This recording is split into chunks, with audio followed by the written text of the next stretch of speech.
કેવી છે તૈયારી? ફૂલ તૈયારી. અંદાજે કેટલા થશે? માર્ક કેટલા આવશે? મને લાગે મારી મહેનત ઉપર 95 પ્લસ તો આવી જાય આરામથી. કેવી છે તૈયારી? ફૂલ જોરદાર. મહેનત તો બહુ કરી છે, હવે આજ 3 કલાકમાં જોઈ લેશે. શેડ્યુલ તમારું શું હતું? કેવી રીતે તૈયારી કરતા? રાતે નાગીન ડાન્સ કરાવતા ટોપર હતા ને ટોપર બનવા નતા દેવા અડધાઓને.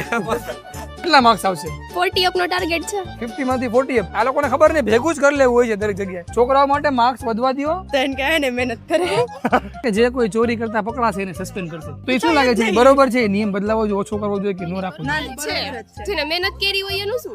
ભાઈ આ બધા હોશિયાર છે એટલે બોલે છે. આપણે આ વસ્તુ છોકરાઓને પૂછશું શું કે છે, જોજો તમે. શું લાગે છે, આ નિયમ રાખવો જોઈએ કે રાખવો ના જોઈએ? પણ કેમ કે આમાં અમુક ફેલ થતા હોય ને બિચારાને ઘરે ધોકાવે એના કરતા અહીંયા સારું નહીં. તો પણ એ લોકોએ શું સમજવાનું છે કે ભાઈ બીજા લોકો મહેનત કરીને લખે છે, તમે એમાંથી બેઠે બેઠે ઉપાડ લ્યો છો. પણ એમાં અમે એમ નથી કેતા કે એ ભલે લખે એ મહેનત કરે પણ આ પાસ થવા જેટલું કરી દેવાય ને પણ તમારે. એટલે ભાઈ આ ભાઈનું કેવું એમ છે કે પાસ થાય એટલી ચોરી કરાવી દો, બાકી એમાં લડી લેવું, એવું છે ને? હા.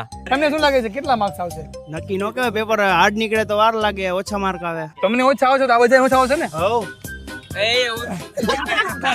ભાઈ 12મા ધોરણની એક્ઝામ આજે શરૂ થાય છે. થોડું લાઇટ માહોલ છે અત્યારે, અને વિદ્યાર્થીઓનું એવું કેવું છે કે મહેનત આ વખતે એ લોકો બધી સારી